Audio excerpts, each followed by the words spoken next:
Kecha Prezidentimiz Yashil makon umummilliy loyihasi doirasida ko'chat ekish tadbirida ishtirok etib, milliy dendrologiya bog'ini barpo etishga start berdi.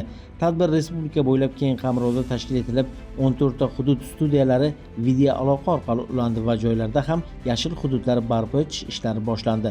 Davlatimiz rahbarining yaqinda imzolagan farmoniga muvofiq 2030-yilga qadar respublikada yashillik darajasini 30% ga, jon boshiga to'g'ri keladigan yashil hududlar hajmini esa 10 kvadrat metrga yetkazish ustuvor vazifa sifatida belgilangan. Ushbu maqsadlar doirasida hududlarda yirik ekologik loyihalar izchil amalga oshirilmoqda. Jumladan, Surxondaryo viloyatida 10 ming gektar maydonda yashil makon barpo etish rejalashtirilgan.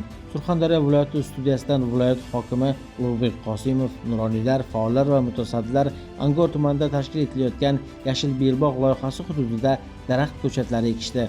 Ey yaratgan Parvardigorim, jumlayi mo'min bandalar qatorida bugungi muhtaram prezidentimizning selektorida yashil makon ekish to'g'risidan vatanni, oilani chetdan biron kishi qilib bermaydi, o'zimiz qilib beramiz degan so'zlari matematika bilan aksiyomi.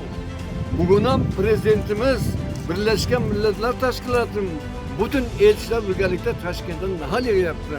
Shu nahalimiz kelajakda baquvvat bo'lib, elimiz, xalqimizga aytaylik, mevali, soyali joylar bo'lsin. Amin. Allohu akbar.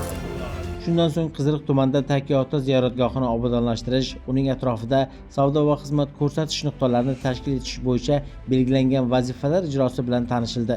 Mas'ullar ushbu ishlar, shuningdek, tumanda taraqqiyot va yetakchilik maskani dasturi doirasida amalga oshirilayotgan loyihalar yuzasidan axborot berdi. Infratuzilmani yaxshilash, tadbirkorlikni qo'llab-quvvatlash va aholi farovonligini oshirishga qaratilgan loyihalarni jadallashtirish bo'yicha topshiriqlar berildi. Shuningdek, Asl avtoservis mas'uliyati cheklangan jamiyat tomonidan qurilgan xususiy klinikani jihozlash ishlari ko'zdan kechirilib, tadbirkorning kredit bilan bog'liq muammolarni hal etish yuzasidan mas'ullarga tegishli vazifalar yuklatildi.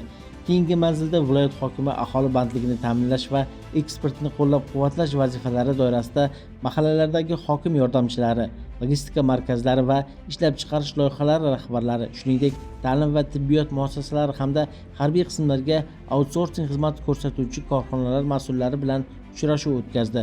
Uchrashuv avvalda 31 nafar ishsiz fuqaroga sud asosida mahallalarda yetishtirilayotgan mahsulotlarni jamlash va tashish xizmatlarini yo'lga qo'yish maqsadida avtoulovlar topshirildi. Odamlarda aholida arzon bo'lib kerak, sotolmay qolganda bular qayta olib, qayta ishlab eksport qilyapti. Shuncha mahsulot uvol bo'lib ketadi. Buni qanday yig'ib olsak bo'ladi? Qiziriqda mana bozorga chiqsa shu muroy bo'sh turadi. Agar vijdonan ishlasa, bir kunda 1 million so'm pul topadi. Muloqot davomida ishlab chiqarish hajmlarini oshirish, mahsulot yetishtirishni ko'paytirish, eksportni kengaytirish, shuningdek, outsourcing xizmatlari orqali oziq-ovqat mahsulotlarini yetkazib berishning bugungi holati muhokama qilindi. Ta'minotchi korxonalar faoliyatini qat'iy nazoratga olish, oziq-ovqatlar tarkibida tabiiy mahsulotlar ulushini oshirish, sifatsiz va zararli mahsulotlarni iste'moldan chiqarish hamda sifat nazoratini kuchaytirish bo'yicha topshiriqlar berildi. 1-apreldan boshlab shakar bog'chaga ham, maktabga ham 2 minutda olib tashlash kerak.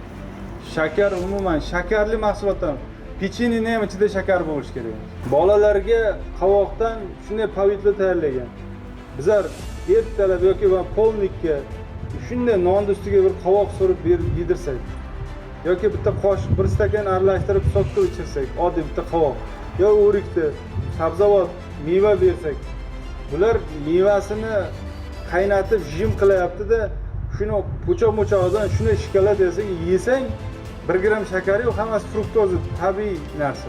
Shakarni o'rniga asal bersak ma'qulmi bolaga?